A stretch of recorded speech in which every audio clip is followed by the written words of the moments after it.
Graça e paz, meus irmãos, tudo bem com vocês? Estamos começando mais um programa Palavra Viva, hoje dia 1/9 de 2021, mais um mês estamos juntos para a glória de Deus e nós estamos aí completando já 6 meses do nosso programa do ar, estamos em festa, em comemoração e você faz parte disso que sempre tem aí nos acompanhado. Nós vamos ouvir a nossa vinheta, nós voltamos já já.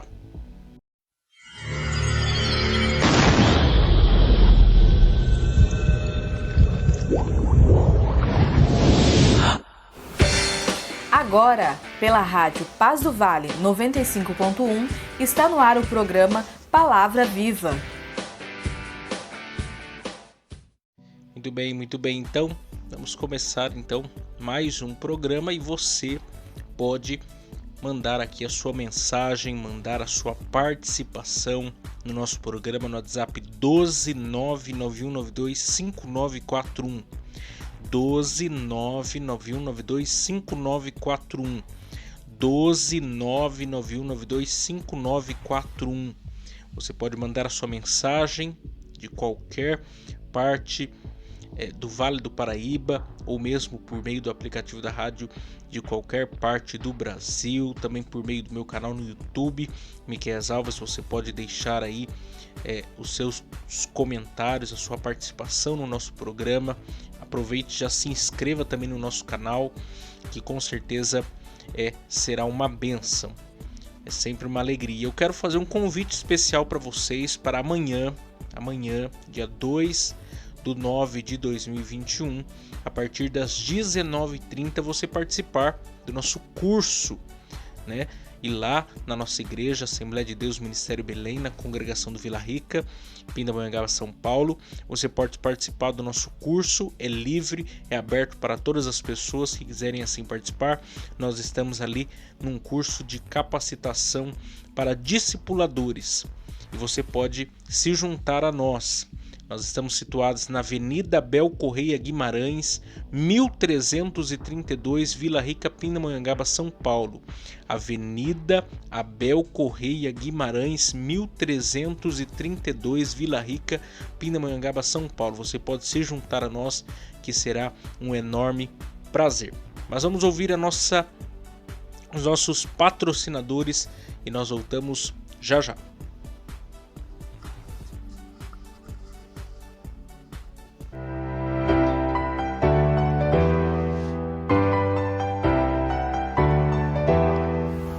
Agradecemos aqui os nossos patrocinadores que têm muito nos ajudado.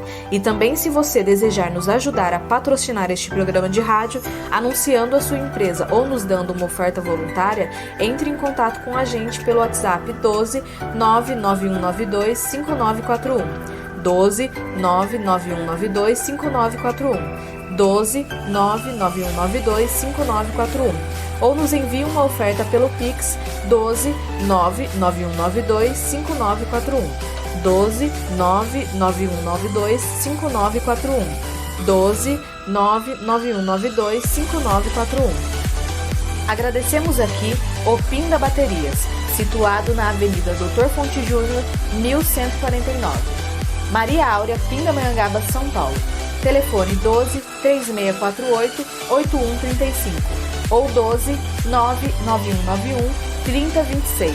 Bateria somente para carros a partir de R$ 150 com troca, em até 3 vezes sem juros. Tratar com Neide Ramos ou Cláudio Bueno. Também agradecemos a Mercearia Betel, situado na Rua Bulgária 355, Pazim, Pindamonhangaba, São Paulo. Telefone 12 98896 3701. E atenção lancheiros, produzimos o melhor pão de hambúrguer da cidade. Tratar com Wesley. Agradecemos também a Serralheria Venâncio. Telefone 12 98222 2300. Tratar com Cláudio Venâncio. Para a confecção de portão basculante, grade, portão de correr, cobertura de policarbonato e toldos. Agradecemos também a Dona Maria Bolos e Salgados, situado à Avenida CTI 205, Bonfim, Taubaté, São Paulo. Telefone 12 3624 2875 ou 12 99230 5387. Facebook e Instagram, Dona Maria Bolos e Salgados. Lá eles possuem bolos decorados, bolos secos, bolos fitness, salgados fritos e assados, doces tradicionais e personalizados e bolos temáticos com pasta americana. Agradecemos aqui também a Gilear e Engenharia, situado na Galeria Barão, Box 14, centro de Pindamonhangaba, São Paulo. Telefone 12 98105 4725. Tratar com Eliel Ferreira para aprovação de projetos, desmembramento e unificação de lote. Muito bem, então vamos partir para a exposição da palavra de Deus. E hoje eu quero meditar com vocês um texto do profeta Joel. Texto do profeta Joel, capítulo 2. Nós vamos ler os versos 12 a 17. Joel, capítulo 2, versos 12 a 17. Eu quero meditar com vocês hoje falando sobre arrependimento. E a pergunta é: você já se arrependeu hoje? Como anda a nossa vida de quebrantamento, de contrição, de volta para o nosso Deus? A pergunta central da mensagem de hoje é: você já se arrependeu hoje?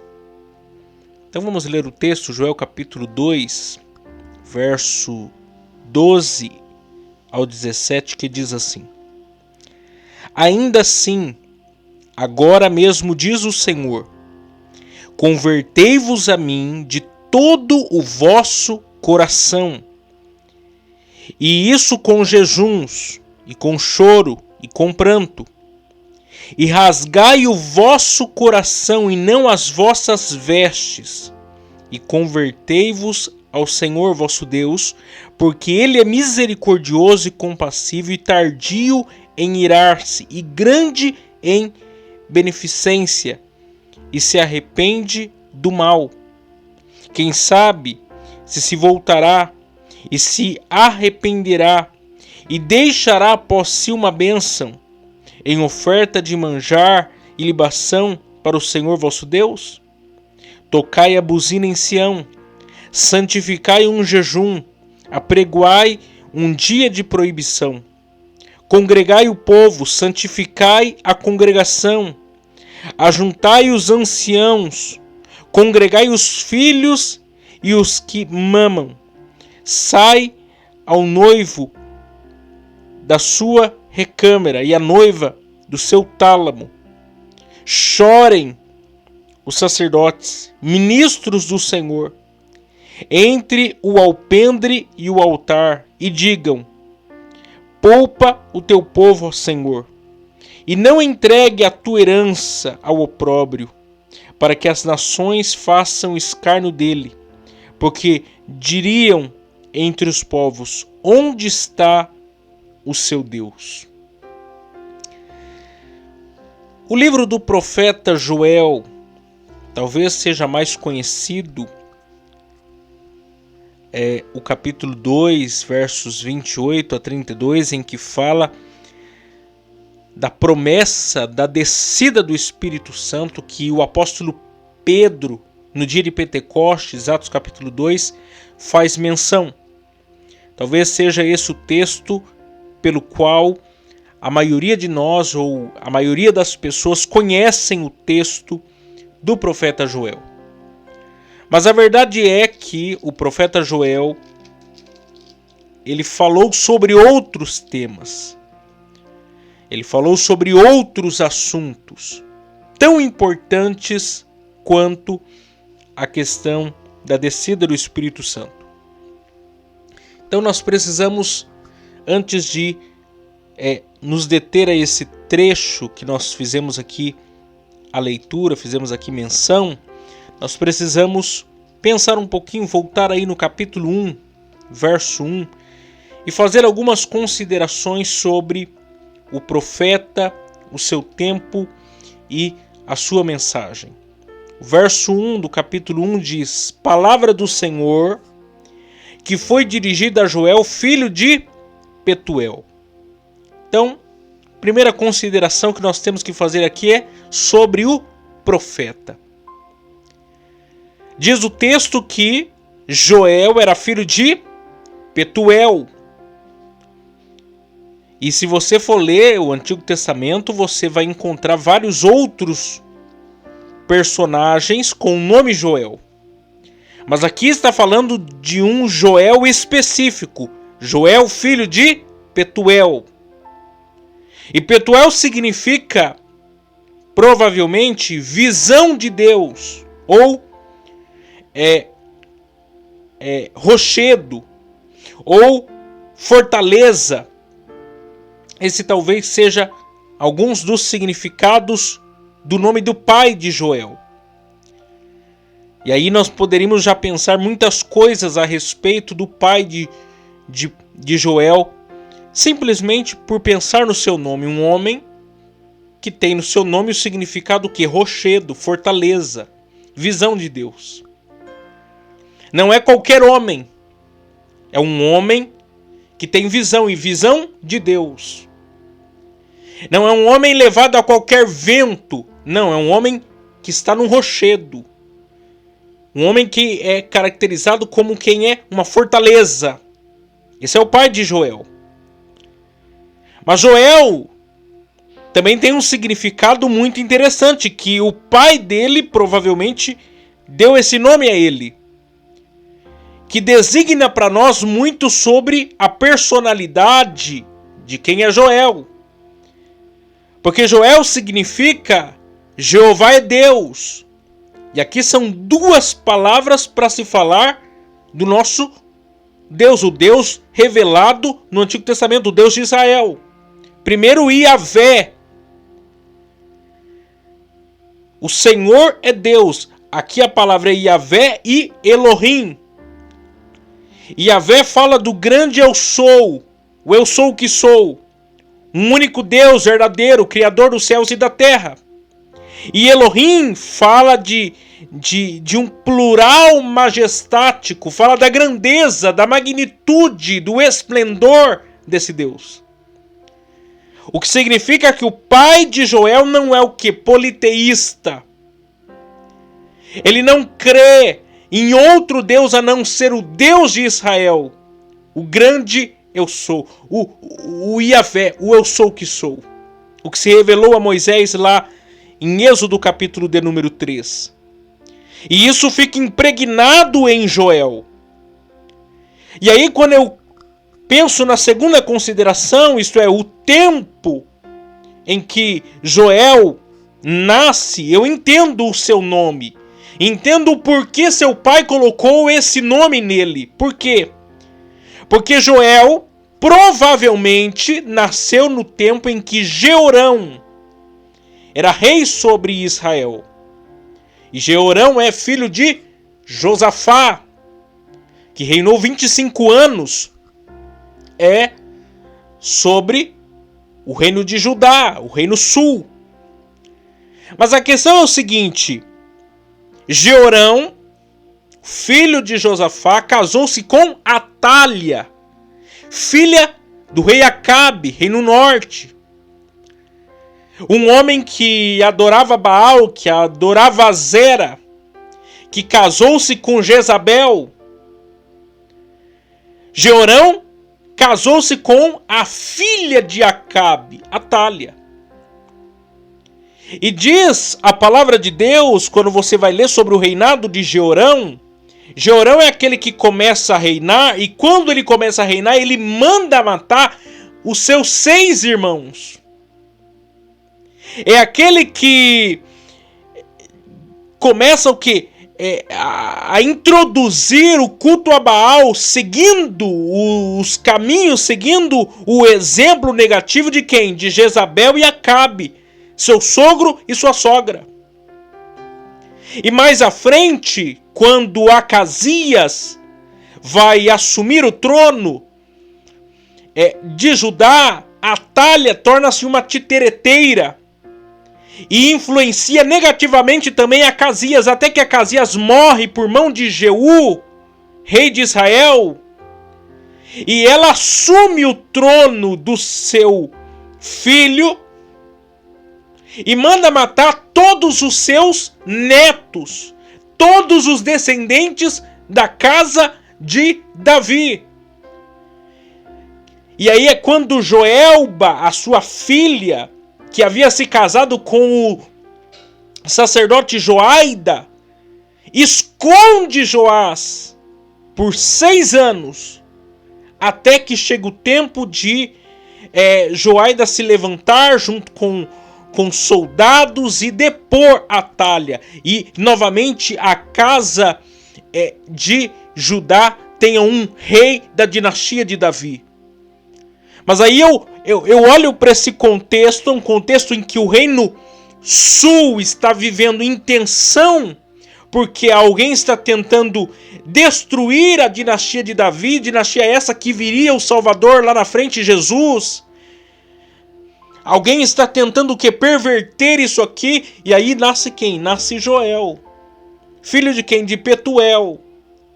Num contexto de apostasia, num contexto de perseguição, num contexto de perversão da vontade de Deus. Diz a palavra de Deus, por exemplo, no tempo de Joás, que o templo foi reformado porque Atalha introduziu o culto a Baal no templo do Senhor. Só para você ter uma ideia do que acontece. É nesse momento, é nesse contexto que surge quem? O profeta Joel, dizendo que o Senhor é Deus, dizendo que só existe um Deus a ser servido e adorado, e esse Deus é o que? O Deus de Israel. Em terceira consideração que nós podemos fazer aqui é o que? Sobre a mensagem de Joel. E a mensagem de Joel pode se dividir em 2 partes. Primeiro, do capítulo 1, verso 1 a 2, 17, em que nós temos a primeira parte em que fala do pronunciamento da ira de Yahvé, pela qual ele executa a maldição do pacto. E a segunda parte, capítulo 2, verso 18 a 3, 21, em que ele fala sobre a introdução do amor de Yahvé, que leva à procura de defender e fazer prosperar o seu povo. Então, o texto de Joel, a profecia de Joel pode ser então dividida em 2 partes. Muito bem.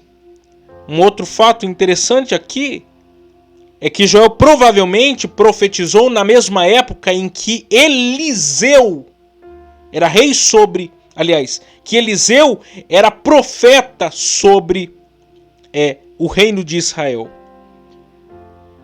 Então, nesse contexto conturbado que nós estamos aqui observando, Deus se levanta aqui em Joel para profetizar. E a profecia de Joel é uma profecia que convoca toda a nação ao que? O arrependimento. Ele fala sobre o que? Um tempo em que os gafanhotos devastaram a terra de Israel. Houve uma devastação total, e aquilo atingiu todas as pessoas em todos os lugares, em todas as classes sociais. Veio um enxame de gafanhotos e destruiu as plantações e atingiu a todos. Todo mundo padeceu, houve crise econômica. E tudo isso que estava acontecendo era um aviso de Deus do que aconteceria futuramente se esse povo não se arrependesse dos seus pecados. Viria o que? Punição, disciplina, correção, tanto ao reino norte, a Assíria, tanto ao reino sul, a Babilônia. Então, o profeta começa a descrever, a dizer, falar e chamar o povo ao arrependimento, à mudança de vida, porque as coisas estavam para piorar caso eles não se arrependessem. E a partir daqui que eu quero, de maneira bem objetiva e clara, pensar com vocês sobre o arrependimento. E algumas lições que nós podemos aprender, e algumas aplicações que nós podemos fazer em relação ao arrependimento em tempos de crise, em tempos de luta, de batalha. Porque nós estamos vivendo esses dias em que uma pandemia atingiu o mundo e tempos de sofrimento, de praga, de peste, é Deus chamando ao mundo ao arrependimento. E é nesse momento que o choro de arrependimento precisa ser levantado. Porque Deus é o quê? Ele quer ter um relacionamento conosco. E o único meio para nós nos relacionarmos para com Deus é nos arrependendo. É reconhecendo os nossos erros. É reconhecendo as nossas falhas. E é nos voltando a Ele. E aí veja só o que nós podemos então aprender aqui. Primeiro, a urgência da volta a Deus. Verso 12 diz: ainda assim, agora mesmo, diz o Senhor. O arrependimento é algo para já, para agora, para esse momento. Tem muita gente que fica protelando se arrepender. Tem muita gente que fica procrastinando, ao invés de se arrepender e se arrepender agora. Como se eles tivessem o quê? O seu futuro, o seu destino em suas mãos. Quando você vai ler lá Atos capítulo de número 17, o apóstolo Paulo pregou em Atenas. E houve aqueles que zombaram de sua mensagem. Houve aqueles que disseram: amanhã nós nos convertemos. E houve aqueles que se arrependeram imediatamente. E tem uma geração inteira que tem protelado a oportunidade do arrependimento. Hoje é dia de arrependimento. Não é amanhã, não é depois. Nós não temos o nosso destino, nós não temos o nosso futuro em nossas mãos. Nós dependemos da graça e da vontade de Deus. E quando Deus nos chama ao arrependimento, é porque Ele sabe o que está à nossa frente. Talvez amanhã depois seja tarde demais. Segundo, a natureza da volta para Deus.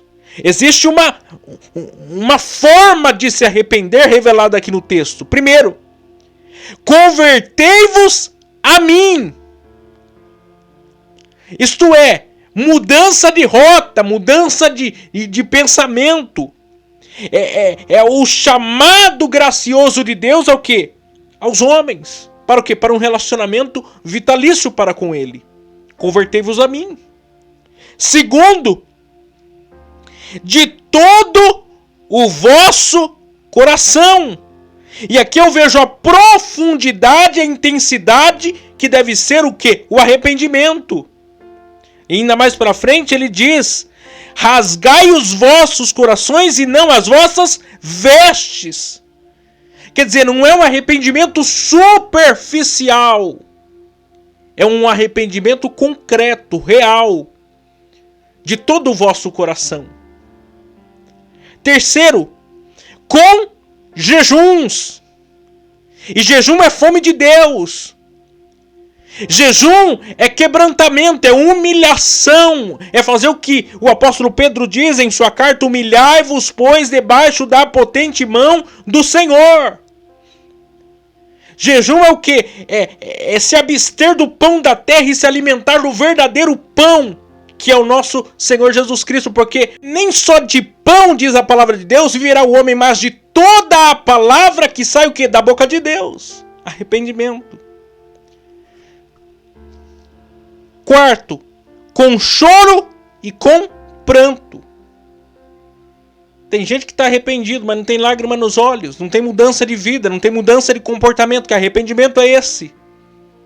O arrependimento nos faz nos derramar diante de Deus. Terceiro lugar, nós temos o que? A motivação da volta para com Deus. O verso 13. Rasgai os vosso coração e não as vossas vestes, convertei-vos ao Senhor, o vosso Deus, porque Ele é misericordioso e compassivo e tardio em irar-se, e grande em beneficência, e se arrepende do mal. Nós temos motivo pelo qual nos arrepender. O nosso Deus é um Deus bondoso, misericordioso, compassivo. Todos os dias Ele está mostrando a sua graça, bondade e misericórdia para conosco. quarto lugar, a possibilidade da volta para com Deus. Verso de número 14. Quem sabe se voltará e se arrependerá, e deixará após si uma bênção, em oferta de manjar e libação para o Senhor o vosso Deus. Nós temos motivos para nos jogar, nos lançar diante a presença do nosso Deus. Eu não vou continuar aqui, mas o texto ainda chama o quê? Tocai a buzina em Sião, santificai um jejum, proclamai um dia de proibição.